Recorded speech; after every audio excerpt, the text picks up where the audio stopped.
Rock and Jouv. Rock and Jouv. Rock and Jouv. Rock and Jouv. Rock and Jouv. Hey everybody, welcome back to the Rock and Jouv show. Welcome back, everybody. 2021-22 season starting off with a bang. Yep. Let's get it.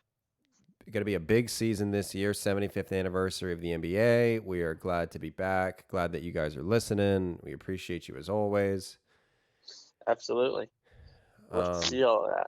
And we will just jump right back in. And, this is coming out a little late. Of course, first couple days of the season have already happened, but we just wanted to make sure that we provided good quality content. We didn't want to rush it coming back. Yeah, exactly. I mean, we're both busy gentlemen out here. Of course. We have other things going on, but we always try to make some time for the Rock and Jouv show. Yeah, for the people. That being said, let's just jump right into our standings. Yeah, we're gonna give you guys a little standings preview, what we're thinking. We're gonna give you some awards and pepper in whatever else we feel is necessary. Yeah. Give you guys the content that you need. So again, we've already started late, so the standings already have, some teams have won games, some teams have lost games, but I'm just going to disregard that, and Al will as well, when we kind of give our takes on how we think this season will unfold. So these will be predictions for the season moving forward, how the season will end.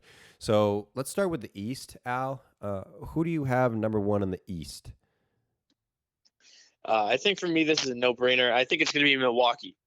And the reason why, obviously, they're coming off the NBA Finals win, but Giannis looks even better, like he spent the whole summer working. Dante DiVincenzo is going to be back. He was missing the whole playoff run last year. He's probably like their fourth best player. He's going to be back. They didn't really retool too much. They kind of just brought back the same team, if I'm not mistaken. They didn't go out. It wasn't like they won the finals and they went out and got Kevin Durant or something like that. I mean, they're basically bringing back the same team, but it's the same team that won. And, I mean, all signs point to Giannis still in his prime, Chris Middleton still in his prime, Jrue Holiday, I mean, arguably the best defensive guard in the league. He's still great. And I just think, especially with all the drama going on with a couple of the other top teams in the East, that the Bucks just seem like the no-brainer. Yeah, it's true that they didn't really lose anybody. Yeah, like their big, like they got Grayson Allen. That was like their big, if you want to call that an off-season splash trade. Rodney Hood was on this team at the championship run last year. What did Rodney Hood? I thought Rodney Hood was on the. I thought he was on Portland last year. Yeah, but did he win a title with them? Did he get traded to Milwaukee towards the end of the season? I don't think so. I don't remember him. Okay. I don't remember him playing for them. I'm pretty sure Rodney Hood is Portland. then on the. Portland and then Toronto. You're right. He did get traded, but he was on Toronto. Yeah. I mean, Rodney Hood. That's a good. Whatever. Addition. They just got a couple new role players. I mean, looking at this team, I see it's pretty bare. I only see. I know it's crazy to say, but I mean, we have obviously the starting five: Giannis, Jrue, Chris Middleton, Brook Lopez. I don't know, Bobby Porter. I don't really know how they're doing it. But other than those five guys, you have DiVincenzo, Grayson Allen, who's fine, Pat Connaughton. And it's like Connaughton, George Hill, and Semi Ojeleye. Other than that, I mean, the bench is a little weak. I mean, it clearly wasn't a problem for them last year, but I can see that kind of hurting them down the stretch. Yeah, I mean, that's something. Go ahead. If you see an injury to, Jrue Holiday, Giannis, Chris Middleton, an injury to any one of those guys, that sucks, honestly. Yeah, and I just think that that's bound to happen. As far as the one seed, though, I mean, obviously the one seed doesn't always mean everything, but as far as the one seed, they are a team that really values that home court advantage. So I'm going to have to agree. I think it will be Milwaukee taking the one seed. However, I think the two is going to be Philly this year. Oh, Philly. Yeah, here's why. I think now, obviously, this whole Ben Simmons issue is going kind of crazy.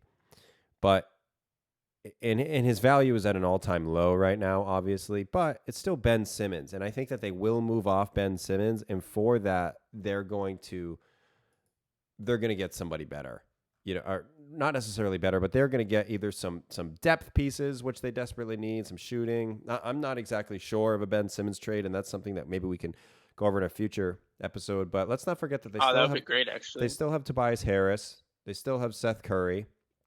They got Andre Drummond in the offseason. They have Joel Embiid, one of the elite players in the entire league.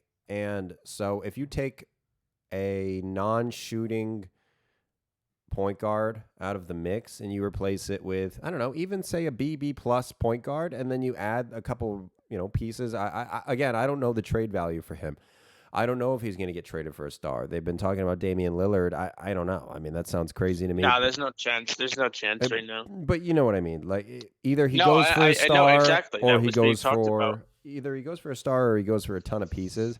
And I'm just kind of banking on Philly getting something for him. I mean, Daryl Morey's over there in Philly now. I don't think that he's going to get nothing for Ben Simmons. So. No, I completely agree. And I thought the same thing with Philadelphia. Like when I was filling out my standings, I was like, they'll definitely get something for Simmons, but whatever they do get will probably either be like one large piece or a couple of smaller pieces. And I think it's going to take a while for them to gel either way, because it's going to completely change the way they run their team. I mean, they ran their team with a 6'10" point guard. Yeah. And basically a power forward playing point guard and who couldn't shoot. So like they're going to have to completely change around the system. I'm on like Doc Rivers. I'm not 100% sold on him. I mean, he only has one. He only has one ring, and honestly, he has that one ring because the Celtics had three Hall of Famers and a big three, and an up-and-coming Rajon Rondo, who honestly probably would make the Hall of Fame as well one day. Yeah. So like, I don't know. I'm not gonna leak where I had Philly, but I did not have them this high. Okay. And I think I'm going to be honest with you. I think they're a Joel Embiid injury away from being a lottery team. Okay. No, and that's very fair. That is something that, you need to consider, that Joel Embiid will be hurt. But I just think that when they trade for Simmons, they are going to get a professionals. Like if they trade for somebody, they're going to get these good role player. Like they're not just going to get some random role player. They're going to get somebody like just like a Joe Ingles quality player, somebody that can come in and really play the crap out of their role. You know what I mean? Or if they get a superstar, that superstar is going to be able to gel. And I know you don't like Doc, but I mean, he is still a fantastic coach, I believe. I think Doc is. I'm not saying he's a bad coach or anything like that. I mean, but like there's this one tweet last offseason. It was like, you could have Doc Rivers. You could have him playing middle schoolers, and he'll have his team in a dogfight if you tell him it's the playoffs. And that shit was so funny to me. Funny. That shit was so funny. And I don't know. That's just. I hear you. I just think ultimately Ben Simmons was holding Philly back clearly. So I agree. I agree 100%. If you lose him, now all of a sudden the offense frees up from that roadblock. Who did you have at number 2? At number 2, I still had Brooklyn. And my reasoning why, I mean, they still have Harden and Kevin Durant. Okay. And their depth isn't that crazy, but I mean, they still, I don't know, they have veterans who have won before, you know what I mean? They have like Blake Griffin. He has no titles, but like he's been in the playoffs. You know what's crazy? LaMarcus Aldridge. Just to add to that is that's exactly what I was going to say, is LaMarcus Aldridge is back after retiring from the NBA and coming back. Crazy. That's kind of wild. Yeah, because I thought Cam Thomas. Cam Thomas, they didn't play Paul Millsap. I actually did like the Nets draft. I got Cam Thomas and Deron Payne from UNC. I don't think those guys are going to see too much court time. Patty Mills. Both of them definitely can. Yeah, they did bring in Patty Mills. Like they should. The Nets should be. Whether Kyrie plays or not, the Nets should honestly be fine. That's the best paper team, I think, in the league. And they still have. If they have, like, if Kyrie comes back, the Nets are. Like, definitely going to be at least arguably favorites to win the title. But without him, I can't. Without him, I mean, they have probably the best 1-2 punch of players on their team. Yeah. I don't know if they have the best overall team that's going to gel that well, and I don't know how much of a good coach Steve Nash is, or if he's kind of just like the ringleader over there. I don't know, but I still have the Nets at 2. I know that's kind of a conservative pick, but all in all, I mean, Kevin Durant probably top 2 or 3 player in the world right now. James Harden easily still top 10. Yeah, I'm relating it more to the Philly situation. It's the opposite of what's going to happen in Philly to me. So Philly is going to move Ben Simmons and get some pieces, or even get a superstar. Kyrie Irving is now been blacklisted from 2 teams basically in the NBA, and it's kind of like what would have happened with Antonio Brown if the Bucks ended up cutting him. Nobody would have touched him. You know what I mean? It just would have got exactly. If you get kicked from 2 teams, especially for something. Well, Antonio Brown did. Remember, he got kicked off the Raiders and then the Patriots, and then no team touched him for like a whole year. And then Tom Brady was his boy, and like they even like lived together for a little while. And he was like, "We're Arians." It's true. Yeah. He told me he'll be good, and then. So it's worked out so far. So that's the issue is I think they're going to, I don't know. If Kyrie ends up getting a shot, then, then they'll be fine. But honestly, I still feel like if Kyrie gets his shot, I still feel like he's going to be a distraction. Oh, he is. He is a distraction. That's the problem with him is he will always be a distraction everywhere he ever goes. And, that's exactly. I'm not obviously not a big Kyrie fan. And I don't think that's a secret, but I also think I can't see him playing on any team where he's not a distraction. And I don't think, LeBron's not going to take him. They're full. Kawhi's not going to take him. I don't see the Bucks taking him. They basically already have 2 really good point guards. So it's like, he's not going to go to the Kings or something. He can only really be on a championship contender. And I don't know. Could you imagine a Philly like Ben Simmons for Kyrie Irving trade? Like I could imagine that, but I feel like Philly absolutely wins that trade. Yeah. I like Kyrie's so much better than Simmons. Oh yeah, Kyrie is top 5 without even having to scratch my head. I mean, top 5 point guard in the league. Yeah. Realistically, probably top 3. Yeah, and that's I don't know. I just feel. Yeah, if he gets traded, like he probably has to go to a title contender, or else like he's like talked about retiring. Like, if they trade him to like, I don't know, if they trade him to, let's call it. How many? See, that's the thing. Orlando Magic. No, but let's just say he gets traded to the Orlando Magic for like Jalen Suggs or something like that, and like some huge package. Sure. He'll probably he could easily just retire. And then what? You think like if the Nets do trade him, do you think that they'd rather just eat that money and have him sit out and still have Harden and Kevin Durant, or that they'd rather trade him to another title contender? Like, what if they trade him? What if they trade him to the Lakers for Russ? But that's oh my god! I just thought of that. If they traded him to the Lakers for Russ, and then they literally have to Thunder Big 3.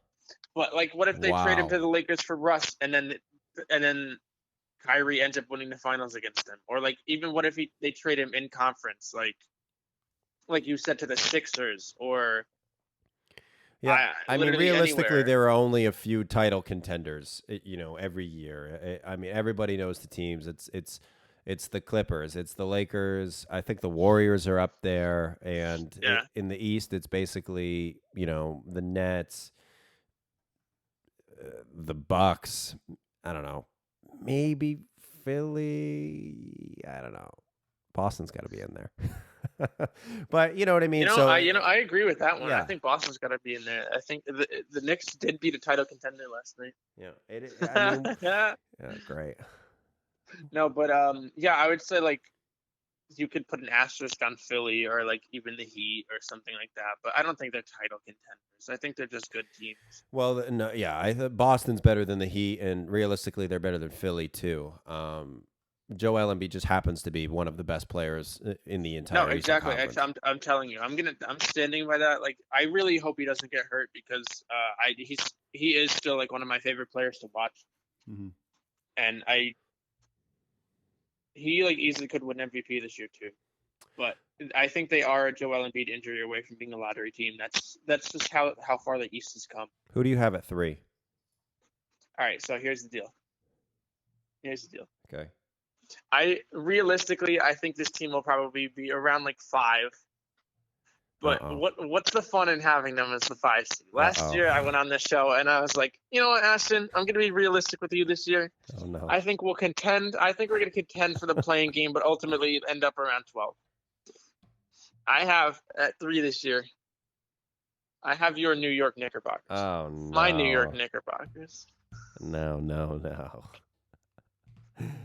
I would just like to interject I'll let you.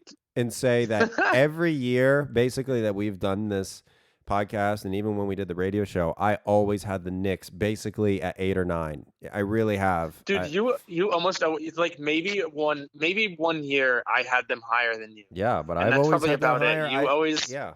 You almost always had them higher because I always was like, you know what, I'm gonna be realistic, but this year, fuck that shit. Yeah. Well, it's because you had the poison of last night's double overtime game. That's what. Look, I mean, there's no secret. This is a good team. You guys got Kemba Walker on a huge bargain, $8 million. Some of the guys that are now sophomores, like Emmanuel Quickly and things like that, those guys are going to get better. Julius Randle's still very good. I mean, he's still an all-star. Mitchell Robinson's going to improve. I'm not sure about Kevin Knox, but you guys added Evan Fournier and Kemba Walker in the offseason. Did you add Nerlens this year too? No, we had him last year. We reset. He's coming back though. Okay. He's just he has like a knee injury. So I mean, this is a good team. I mean, there's no secret about that. RJ Barrett, Obi Toppin, like you guys are gonna be good. I don't have you this high, but you guys are absolutely entering an era where the Knicks are expected to make the playoffs, and that's what's tough now is you're expected to make the playoffs. It's not can we push it with Kristaps and some random guys? No. You're expected to make the playoffs now. Dude, it's crazy. I told you last year I was like, oh, we might contend for the play-in, but like we'll end up around 12. Dude, I never expected that, what we had last year. And you know what? I think a 13, I'd say that's about the ceiling for what I could possibly expect for this Knicks team this year. I feel like that's the highest expectation that like there's a chance it could happen. There's like it's not out of the completely out of the realm of possibility. Yeah, I mean you're looking at a problem of having 2 injury-prone point guards. You know, in Kemba and Derrick Rose, which is true. And Tom Thibodeau has been well known for overplaying young guys. You know, playing Randall 40 minutes a game. Yeah, but having 2 point guards like that are injury prone and everything like that, he could literally split the minutes right down the middle. Go Kemba 24 minutes and Rose 24 minutes, and that's not too taxing on either of them. Mm-hmm. And I think just the fact that we were a good team last year. I mean, we 41-31. We like exceeded every expectation humanly possible, and then we replaced Elfrid Payton, who say whatever you want to say about him. Like I'm gonna leave all of that aside. He was the worst starting point guard in the NBA last year. Oh, for sure. And we were able to be the 4th seed, have home court in the first round of the playoffs last year, despite him being our starting point guard for the entire season. And then Reggie Bullock, who I like him. He's a great player, like not great player. He's a solid player, like great defensively. And like he could shoot, but he can't really put the ball on the floor. He's essentially just like a spot up shooter, and then he would play pretty good defense against usually he would be matched up against like the other team's best guard or wing player and do like a solid job, you know what I mean? Mm-hmm. And we replaced him with Evan Fournier, who I could just play a highlight video from last night's game and just show how much of an upgrade he is already. And I think RJ Barrett, he impressed me so much last night. I mean, we'll talk about the game later, but what his role is going to be this year defensively is going to be what Bullock did last year, and that's just going to be to shadow the other team's best offensive player. That's what his job is going to be this year, and I think he's really eager to take on that role, and so I think he'll put up some offensive strides as well. I know we have more guys in the team, but if he averages between 18 and 20 points this year, I think that's fantastic. I mean, Obi already looks so much better from the summer league and preseason and last night. I mean, Emmanuel Quickly should be Emmanuel Quickly. Mitchell Robinson bulked up. He's at like 270, 280 this year. I don't know, dude. if everything all goes well, we're able to, for the most part, and Julius, damn, I didn't even talk about Julius. Fuck. Yeah, Like, I think that you guys really did get a lot better in the offseason, and I think it's definitely okay to strive for 3. It is a big yeah, jump. What were you guys last year? 6? 4. 4? But Oh, then that's not bad. obviously, no, exactly. And it's like we're the 4 seed and our team got better, but also like other teams, like the Hawks were the 5 seed, but the Hawks were a better team than us. You know what I mean? Yeah. Like the Miami Heat were a lower seed, but like they swept us last year and they got Kyle Lowry. So like whatever, those could be teams realistically that are in front of us. And Philadelphia still has Joel Embiid and Tobias Harris. Whatever. But I mean, and Boston's still Boston. I was gonna say, let's not forget about Boston. I think Boston ended up getting to. I'll just as you're talking about the Knicks number 3, it's not so crazy because who happens to have Boston at number 3 but me. But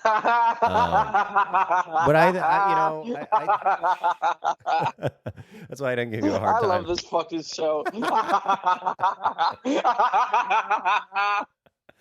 This fucking show is the best. Look, we saw some we saw some shit last night. We saw Jaylen Brown go up, put 46 up. Tatum put up 20 on terrible shooting. But this team, so we still kept Marcus, Tatum, and Jaylen, and we ended up adding Josh Richardson and Dennis Schroeder, just kind of some mid-level guys that can fill out the bench. Al Horford, of course, coming back. Juancho Hernan-Gomez. Those are all kind of new guys. But we brought Enes Kanter back. We brought Jabari Parker back. I think that this is a good team. I mean, honestly, Jason Tatum is one of the best players in the East. He truly is. Absolutely, 100%. And again, he didn't look it last night, but he is ferocious, and Jaylen Brown is also ferocious. I mean, those are honestly, two. It's not Tatum's fault that Barrett had him in Alcatraz last night. Yeah, and you're gonna have bad nights. Jaylen Brown, dude, Jaylen Brown, my God. And that's what's nice is, I mean, other than that, I don't really think anybody was playing exceptionally well. We were missing 2 big guys that we added in the offseason, and Josh Richardson and, again, Al. And some of those lower players like Robert Williams and Peyton Pritchard are gonna level up. And who knows, there could be a trade, or a buyout signing later in the year that I think is going to help push Boston.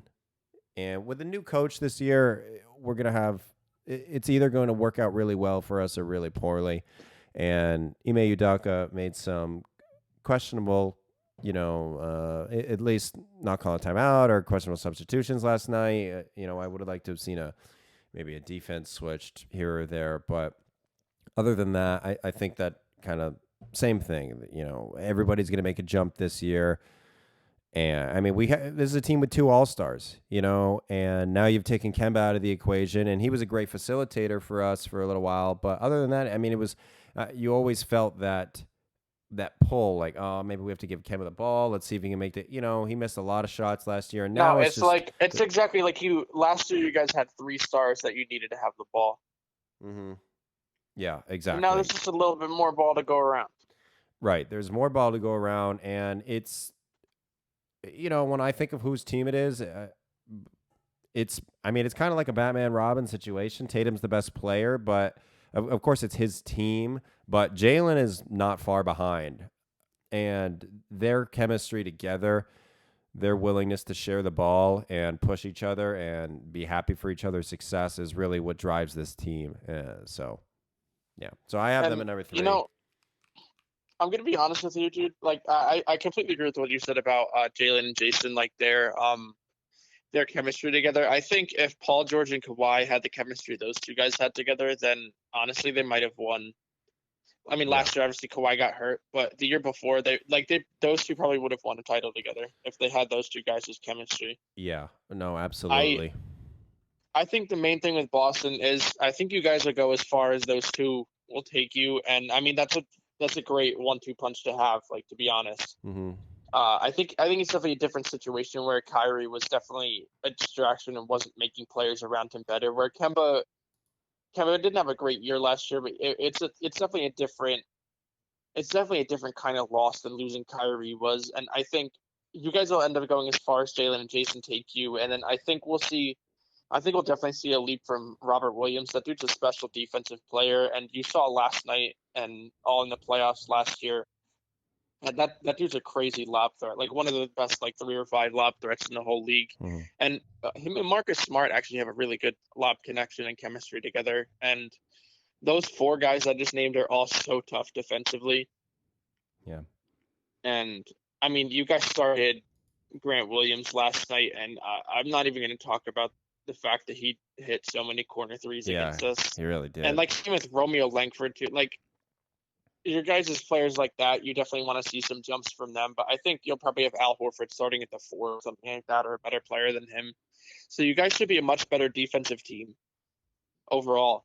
And I don't know. I think the 3rd seed again. Like, do I have the Celtics at the 3? No, and that's perfectly okay. Like we can agree to disagree, but I think that's exactly what I would say is like the ceiling of the realm of possibility. I would say like the Knicks and Celtics are in like that tier that like if everything goes well, they could be up there like for the 3rd seed, like hopefully win a playoff series and like take it from there. Yeah. If I was to think about the difference between the Celtics and the Knicks, like quickly, I would say the Knicks probably have more depth 100%. and the Celtics have a more top heavy team. I think, Yep. so it really depends what comes down the like you're saying, what comes down the stretch. Is it really that Jason and Jalen are winning us games, or is it that you guys are playing 8, 9, I don't know, deep, and all of a sudden, you know what I mean, and that kind of carries you. So it just really depends.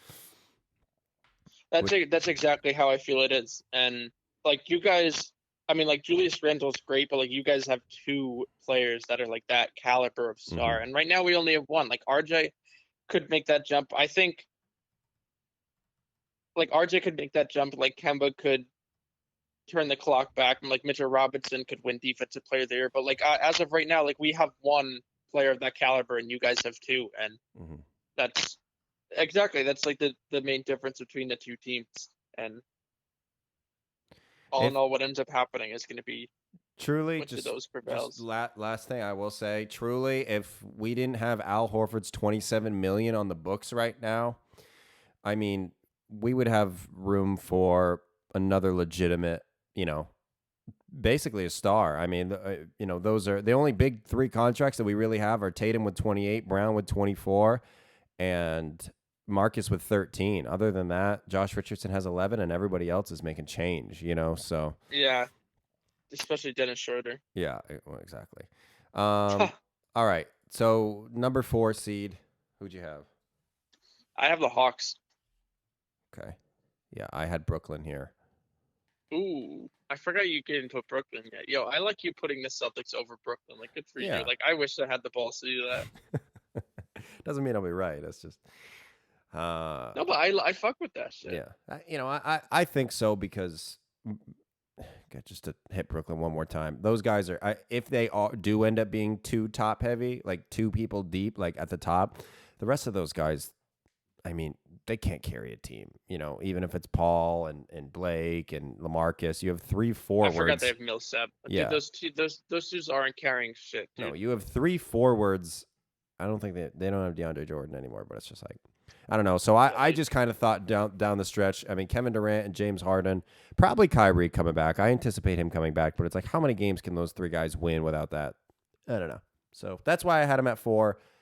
It's a long season, back up to 82 games this year. So, but Atlanta, I think that's a realistic choice as well.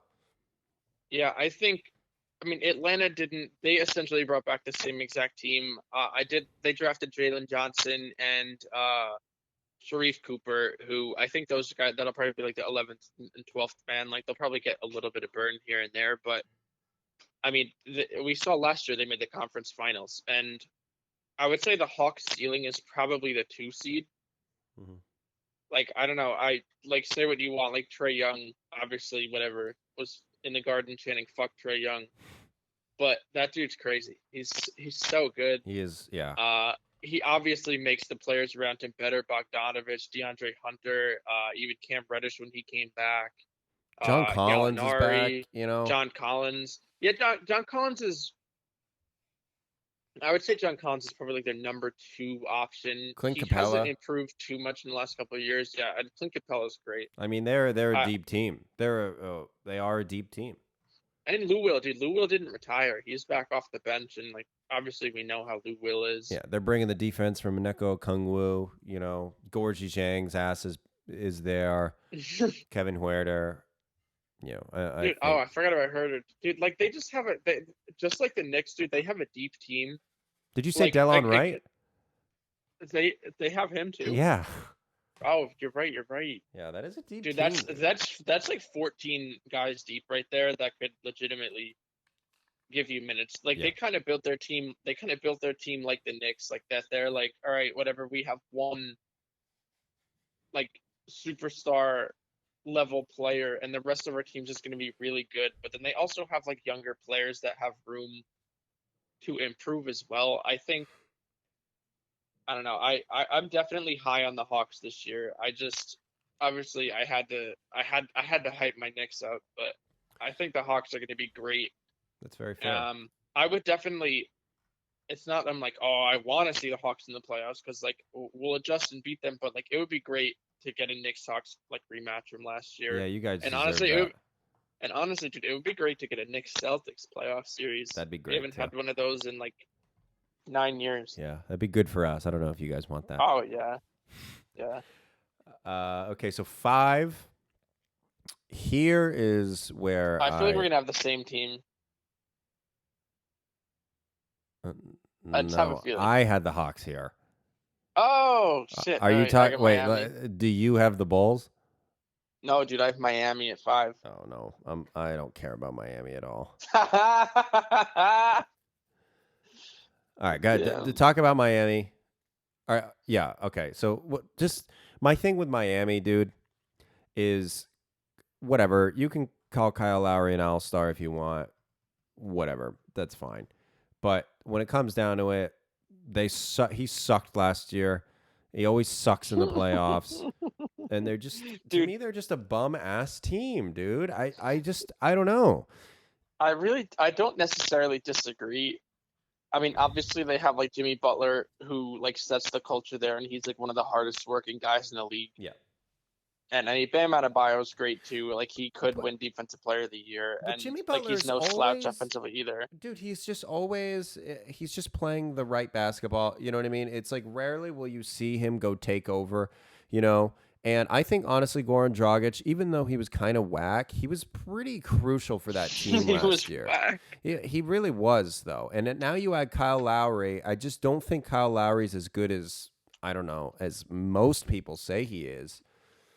It just doesn't impress me when I see the big 3 pictures of Jimmy Butler and Kyle Lowry and Bam. That just doesn't impress me. You know, I kind of agree. You know, I really do agree with that. I absolutely agree with what you said about Jimmy Butler.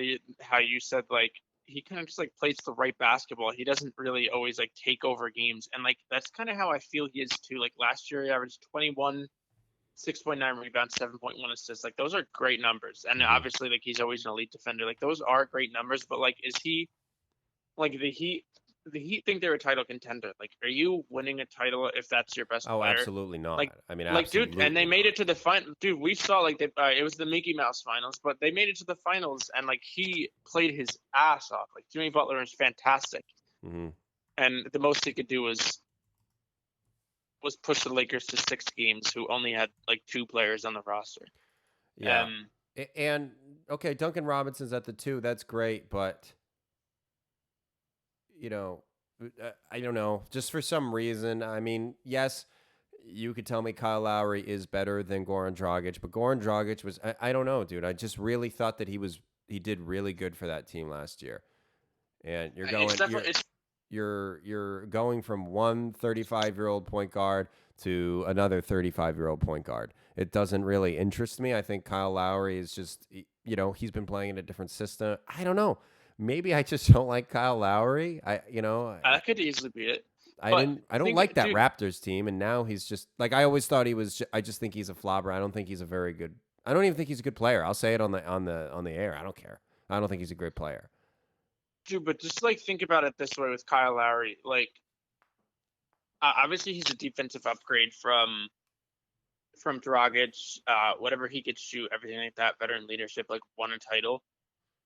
But he's 35 years old, and Dude, they he just played paid him like a max 46 games contract. last year.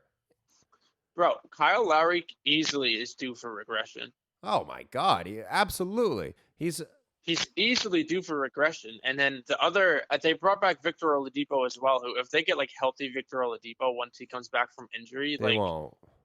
Then that's great. But it's just really hard to come back in the middle of the year from like your second serious injury in 2 years.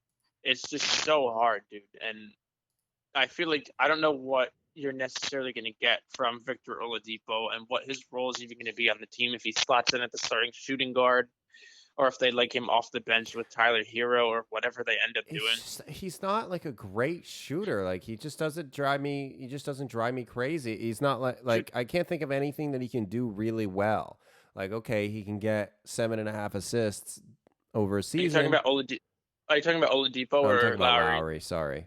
Lowry, yeah. No, you're good. Oladipo to me is done. He's toast. Unfortunately. Dude, I feel like I loved Oladipo too. Like he was genuinely one of my favorite players in the league when like he was at his height on Indiana, and I even liked him like his whole career, like since Indiana and everything like that. But he's definitely a player that relied on his athleticism a lot. Mm-hmm. And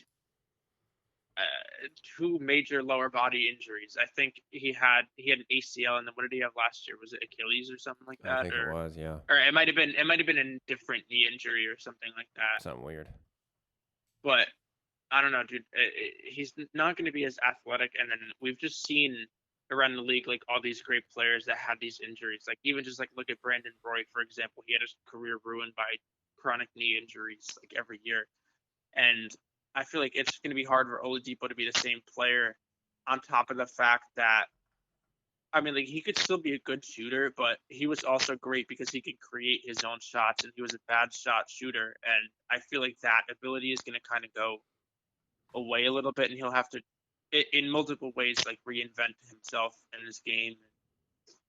I don't know, dude. I'm not super high on the Heat, but they do have, like, they have 8 quality rotation players, right? They have Lowry, Duncan Robinson, Jimmy Butler, PJ Tucker. Bam, that's their starting 5 off the bench. Tyler Hero should be better. They picked up Markieff Morris, who's fine, and then they have Oladipo coming back in January, February, and that is it. Yeah, that is it. They'd have no depth, and like sure, if those 8 guys are healthy in the playoffs, like whatever, Spoelstra might only need to play 8 guys and they get by, but I'm not sold on like Heat fans think they're winning the finals, and that shit's not happening, dog. At the next slot here, what is this, 6? Yeah. Now I have the Bulls. Oh my God, Ashton. Yeah. You have the Bulls over the Knicks? Yeah. Oh, Ashton. Sorry, buddy. I'm just before I have Philly. I'm just gonna have a quick anecdote here real quick. Last night after the game in the stairwell, there was like obviously everybody's like chanting all this shit, and whenever like there was like all like let's go Knicks, like Boston sucks, like all that shit. You know Al was at the game. Yeah. Oh yes, I was at the game last night. If you couldn't tell based off my voice, but and then this dude's like, I don't even know what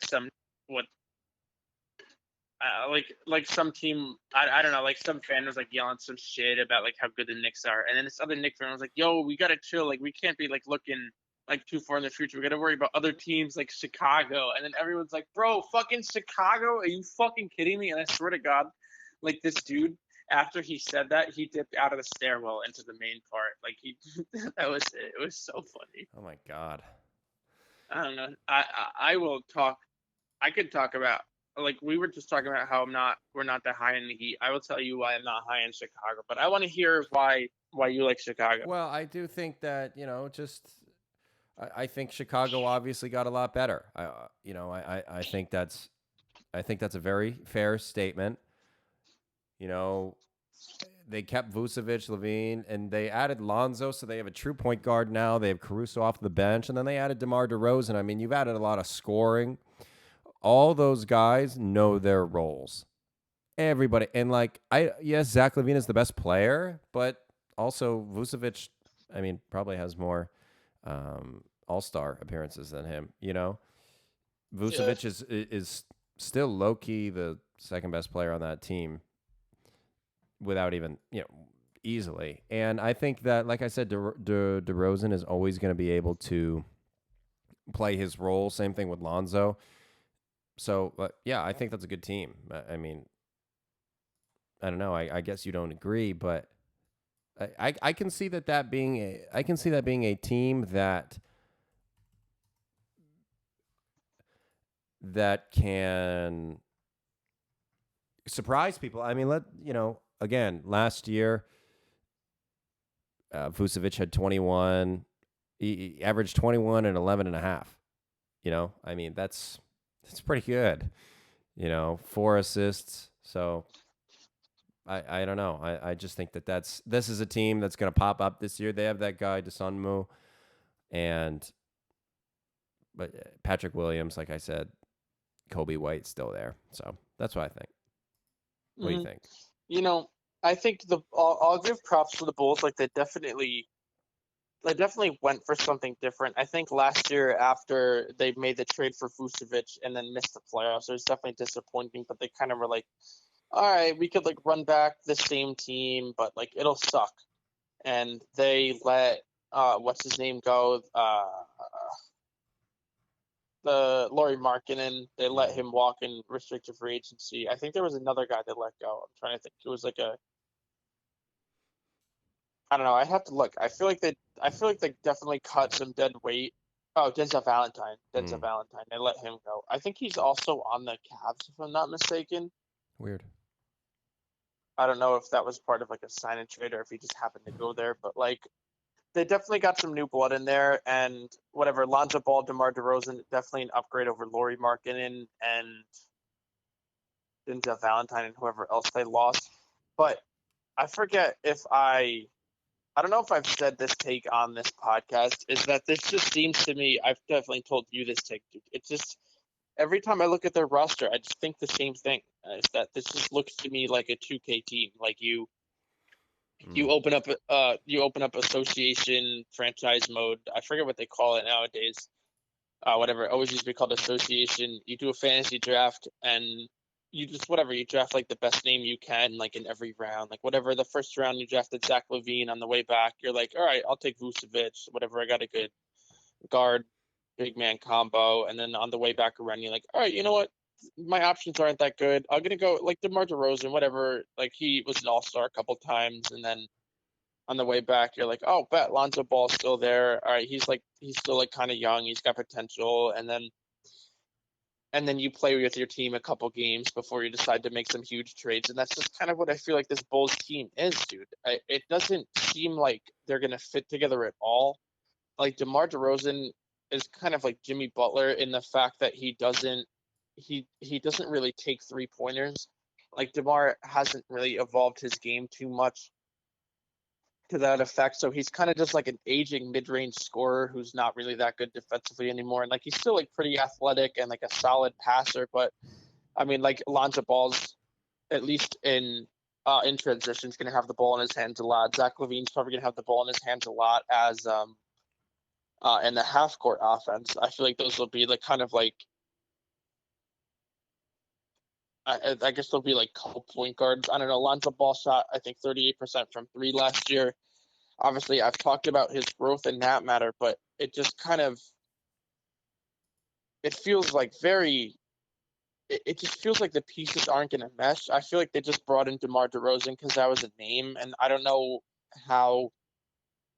Like LaVine's going to be the main guy with the ball in his hand, so I don't know what DeRozan's exactly going to be bringing to the table as an aging off ball player that can't really shoot. And then Vucevic as well. I mean, he's a good offensive center. He eats up the boards, and he's definitely out of the 3 ball, but he's terrible defensively. Patrick Williams is great defensively, but he's not. I don't think that they're going to use Patrick Williams as the rim protector and have Vucevic potentially guarding on the perimeter. That just sounds ridiculous. I mean, Lonzo Ball's a pretty good. I would say a very good guard defender. I mean, LaVine mediocre. DeRozan at this stage is mediocre. It's just I don't know. I just really, really don't see how these pieces are going to mesh, and especially Patrick Williams. They drafted him 4th overall, and I like his game a lot, actually. And I think whatever, he's a solid 5th guy to put in there, but how much is he really going to grow offensively if you have these other 4 guys that, I mean, I feel like all 4 of those guys think that they can make the All-Star team this year, and all of them are going to need the ball to be successful. I don't see how Vucevic is going to be successful if he doesn't have, like, whatever, he put up 21 points last year. I don't see how he's going to be successful if he's not getting touches. I mean, And he if averages you're a just lot of mainly rebounds. He's going to suck that no, up. he definitely does. But like, is he there to be Andre Drummond? Like, if you have him as a floor spacer at the 5, like, sure, that's pretty good. But he's not as good of a shooter as like a Lauri Markkanen or something like that. Like, he's not like a crazy good shooter. He just can shoot. But how many looks are you really going to be realistically trying to get Nikola Vucevic from 3 when you have Lonzo, Zach LaVine, DeMar DeRozan on your team? I don't know. It just really doesn't. I really don't see these pieces meshing. I think Billy Donovan's a good coach, but I think this is a tall task for anybody. And it's not like they have Harden, Durant, and Kyrie Irving and whatever, like Blake Griffin. Say he's their like 4th guy. Like those players aren't that level of talent. It's like that level under that, and still trying to mesh all those guys together. And on top of that, their bench is terrible. I'm just gonna be honest here. Their bench is terrible. Yeah, the bench needs Kobe work. White. Kobe White as a 6th man is fine, but like whatever, Alex Caruso's like one of your best role players. Like that's not. I could see him I don't making a think he can jump. really. I could see him Like making a jump to a real bench role, though. I could maybe see that, but like they're paying him, like he's absolutely gonna have to do that, and he could just not. Like Troy Brown Jr. had like some decent showings with the Wizards, but like that's like your 7th and 8th man, like whatever, Derek Jones Jr., Tony Bradley. This bench sucks, bro. This bench is straight up trash. And I just don't, especially, dude, if those 4 guys, if they're top 4 guys, if one of those guys gets injured, like your Lonzo Ball gets injured or whatever, Kobe White is at least a capable starter. But or if any of the other guys go down, maybe you could slide Kobe White in and shuffle it around. But like, you just don't have the depth on that team, and I don't think the starting lineup is that good. I know I just talked about the Bulls a lot, but I really just do not. Yeah, you were And passionate about they were that. 11th, dude. They were 11th seed last year, 11th. And I don't think Lonzo Ball and DeMar DeRozan is going to jump you from not even making the play-in to I'm not looking even at making the it. play-in because you're in the playoffs. Yeah, I'm just looking at it as that's another 20 points per game at least, and in addition to that, that's another 6 assists a game. You know what I mean? Yeah. It's not false. Like they definitely, I'll give them props that they went for it and they tried to put something together that their fans have the right to be excited. They definitely do. I just don't. I am absolutely not buying the hype on the Bulls. I think that they have so many teams that they have to leapfrog in the Eastern Conference that I just don't think their roster is good enough to do that right now. Who do you have next seed? What's that, a 7? Yeah, my 6 was Philly. We talked about them. Yeah. 7, I do have Boston. And I don't think that's crazy. It sucks. I don't think that that's going to be the case, but I don't think that's insane. Considering that they really have 2 all-stars and the rest of the help is not as great as other teams. Yeah, I just feel like it's kind of like you guys were the 7 last year, and I don't think you made any crazy adjustments. I think you're kind of just banking on like your core of your team getting better, which I legitimately think that they will. I don't know. I mean, some of the teams I have in front, again, I said Sixers are Joel away from being injury away from being a lottery team. Like if he does go down or whatever, you could easily be in front of them. Like the Heat, the Celtics could easily be in front of the Heat. Easily. Yeah. Oh yeah, we will. We better. I just kind of looked at it and I was like, the Celtics were the 7 last year, and I didn't see anything. Like I didn't want to have like a Hornets or a Bulls or even a Wizards or something, or any other team leapfrog you guys. Because I think you guys are absolutely still a playoff caliber team, and I think you guys showed that last night. But I think the 7 for me, I don't think this was like a crazy. I'm definitely not super optimistic on the Celtics, but it's easily possible that you guys avoid the play-in and honestly even win a playoff series. Oh yeah, I think and it's gonna. I mean, as we saw before, just you know, I mean, I remember this thing with that when we had Al last time, and we also had I think we had Kyrie. We had enough then, but now you've taken away another All-Star and you've added Al, who's making $27 million. I wish they'd I don't know. I wish they could neutralize his contract. I wish he would go somewhere, get bought out, and come back. I mean, I'd take him for $8 million, whatever. But yeah. I mean, I weirdly enough, this is actually where I also had the Knicks as well. Yeah. I guess we're looking at mirror teams here.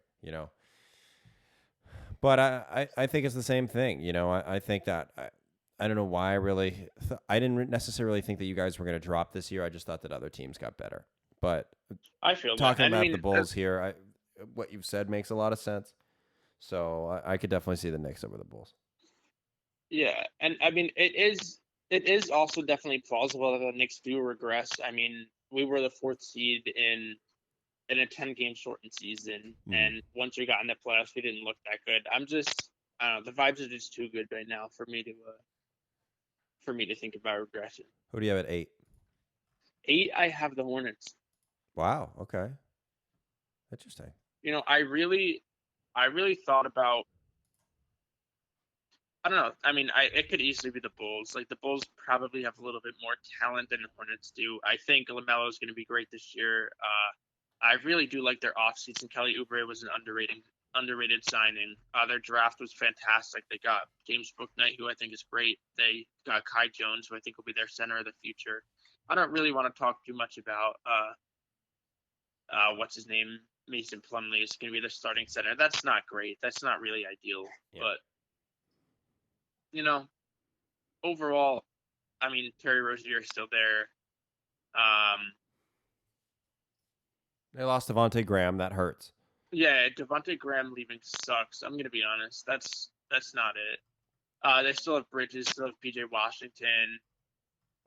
Both of those guys are solid. I think especially Bridges off the bench, but they didn't sign into a contract extension, so I think that this could be his last year there.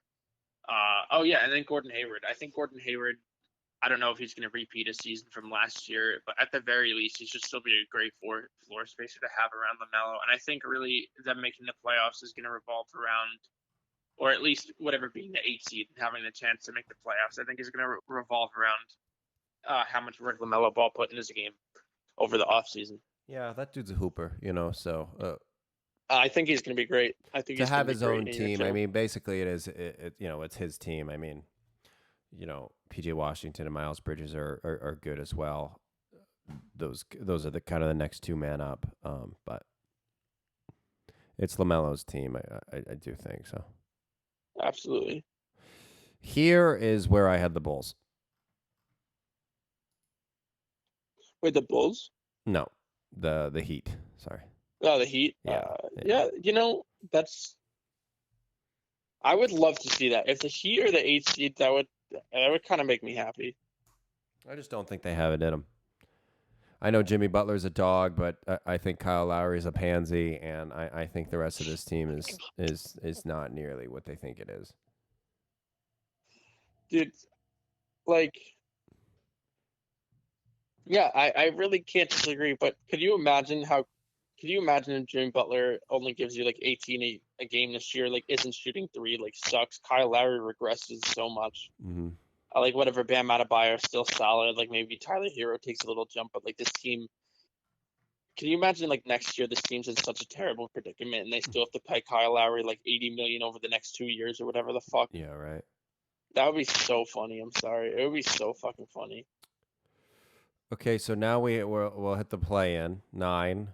These are the last 2 teams for the play-in here. Yeah, this. So we've already covered we've already covered Chicago, New York, Milwaukee, the Hornets, Philly, Boston, Nets, and Atlanta and Miami. So that leaves us with Orlando, Cleveland, Toronto, Detroit, Indiana, and Washington. Yep. For me, this is where I have the Bulls at 9. Okay.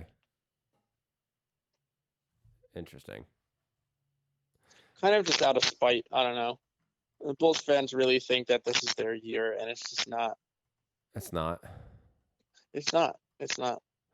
I can see here at this 9 spot, I can see Washington here. Yeah. Interesting. Yep. I see Washington here. I think, all right, Russell Westbrook is always a good experiment whenever he's there. But you still have Bradley Beal, top 3 shooting guard in the entire league. And now you've added Kyle Kuzma, and every time somebody's left the Lakers, they've been better. Julius Randle, Lonzo Ball, Brandon Ingram, exactly. Every time somebody's left the Lakers, they've been better. So I think that D'Lo, yeah, I think we're gonna see that with Kuzma, to be honest with you. And Montrezl Harrell is still a good player. Rui Hachimura probably is going to take a step up. I don't think this is a great team by any means, but I think that they're better than most of the teams left in the East, to be honest. If I look at it, I think that they're better than a lot of these other teams. And I think that maybe they do decently through midseason and they go out and get somebody, nobody that's really crazy. But they have enough. They have to have enough money for another star, right? I think they should. Bradley Beal definitely hampering their. Yeah, but they afforded to have Russell Westbrook here. I get that they probably took all their contracts, but they were able to get rid of that Russell Westbrook contract. All they gave up to get Russ was a first-round pick, and then they got a first-round pick back from the Lakers. So, honestly, solid job on them because they had the John Wall contract, which is probably right now looked at as the worst, most untradeable contract in basketball right now. So that's a W for the Wizards organization. I can't see. Absolutely is. Bradley Beal has his player option next year. I'm hoping that the Celtics are able to pick him up next year. I think that'd be great. He's like another guy I've always loved. Beal. Obviously, he went to Florida. That's my college team. But I feel like there's going to be if he does hit free agency, there's going to be 29 other teams vying for his services. He's fantastic. Whatever. He almost led the league in scoring last year. I think he was 32 points a game. That's crazy. Or 31, something like that. I don't know. He's a beast. I just think for me, the Wizards, I might as well they're the next team I have. I have them at 10. I think they'll be in the play-in. Just to me, around Bradley Beal, this is what I said to you on the phone yesterday, is I just kind of have a team of a bunch of B-minus level players. None of them are that great. Spencer Dinwiddie is okay. Serviceable as a starting point guard, has upside, but he's whatever. They brought it. I definitely a Hachimura fan.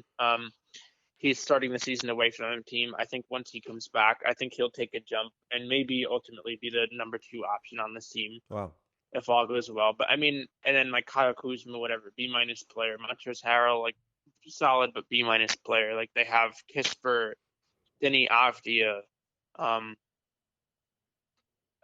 Daniel Gafford I like, but as a center, he's a B-minus player. Kentavious Caldwell-Pope, I'll just go on and on. They have solid players, but nothing crazy. Mm-hmm. And so I think that's enough to get them in the play, and especially because they do have a star player to be built around. But I think no further than 9 or 10 for me. This was my 10th seed was an exciting pick for me because I went with the Cleveland Cavaliers. Oh. Yeah, I was excited about that. I think I can seriously see some upside from them. I'm not sure about Kevin Love, what he's doing, but they added Ricky Rubio, they added Evan Mobley, they added Lauri Markkanen, and they still have Isaac Okoro, Jared Allen. I think that this is going to be a team that could make a push and maybe scrape by that 10 seed. My real thing is I didn't see I don't see the Magic making that. I don't see the Raptors. I just don't. I think now that Kyle Lowry's off of the Raptors, and even though I don't think he's great, I think he was the only thing that was holding that team together. Now that I look at this team, and it's probably one of the worst rosters in basketball.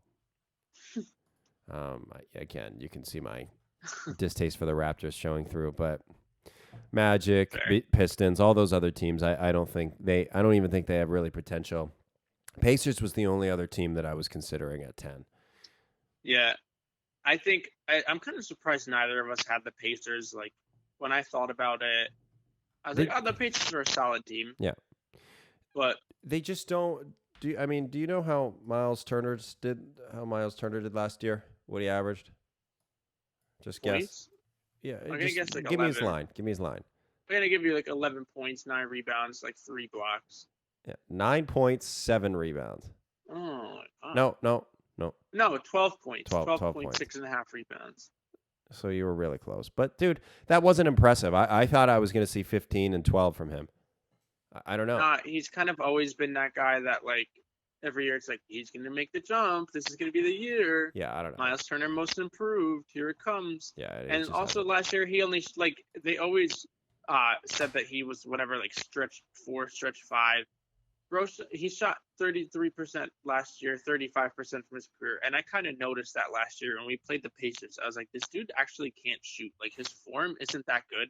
And every time we left him open, like, he was kind of just like, close my eyes and flip a coin and hope it goes in. And I think Miles Turner is good, but all of the advanced numbers have showed it for years that Sabonis and Turner, they both play better when they're the only one of those two on the floor, and then when they're sharing the floor together, it's just weird. It's just too much. It really is. And like, you have good dudes like Karis LeVert there. I think if you formed a quote big three of Brogdon, Sabonis, and Karis LeVert, and you had kind of T.J. Warren and Miles Turner to complement that, I think you're looking at a decent. I think you're looking at a decent young core.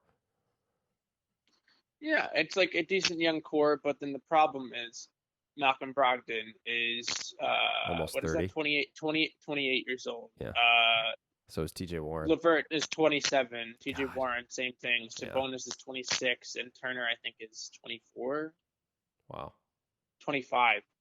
And it's like, how much are they really going to accomplish with those guys? And then their bench isn't fantastic either. TJ McConnell has definitely emerged as one of the better backup point guards in the league. I think he led the league in steals last year or something like that. Never mind, only 1.9. Maybe he still led the league in steals, but whatever. He's a solid backup point guard. They still have like Justin Holiday, like Goga Bitadze, Jeremy Lamb. They brought in Torrey Craig, and they drafted Chris Duarte, who had a great game last night. Is 24-year-old rookie out of Oregon, and then they also drafted Isaiah Jackson. But like, I don't know, dude. This team, like, I would say they have. I said the Wizards had a bunch of B- level players. I would say guys like LeVert, Miles Turner, Brogdon. Those are at least like B+ level play. I would say like B, whatever, level players, but they just don't really have the depth. And exactly, you said like they have like a nice young core, except for the fact that they're not all that young anymore. And I don't know. I think that it's gonna be one more mediocre season before they just decide to blow it up. Like this whole team, like Sabonis is good. Like I think he was an all-star, borderline all-star last year. He was an all-star. I think he got on after as an injury replacement, but or like Ben Simmons or something. I think the whole team was kind of built around the fact that Oladipo was like this go-to guy who was like an all-star level player for a couple of years, and then he kind of wasn't that. And they got LeVert for him, which is solid, but it's just not really the same, and not a lot of guys made the jumps that were expected. And I think this is probably the last year before they just decide fuck it and blow this team up, and then they're in the lottery, like top 5-10 every year. Yeah. And that also kind of makes the Chris Duarte pick a little bit more confusing, is that this team did not make the playoffs last year. They lost in the second playing game or the first playing game, I forget. And you kind of took a win now player. Yeah, and you took a win now player who I like Duarte. I actually did like him in the draft. I thought if the Knicks took him, I would have been cool with that. But doesn't necessarily make sense, and I don't know. Well, that'll do it for us this week. That was the East. Our standings through the play-in. Be looking out for our next episode. We'll do part 2. We'll have the West. We'll have some season award predictions, etc. Be looking out for more episodes in the future. Turn the notifications on. That way you'll see it when we drop it. Anything else, Al? Absolutely. Yeah, I just thank you guys very much for tuning in. We always appreciate you guys. Hope you guys are taking care of yourselves, and we hope you guys are ready for part 2 with the Western Conference. Okay, thank you. Have a good one. All right, adios. Rock and Joe. Rock and Joe. Rock and Joe. Rock and Joe. Rock and Joe.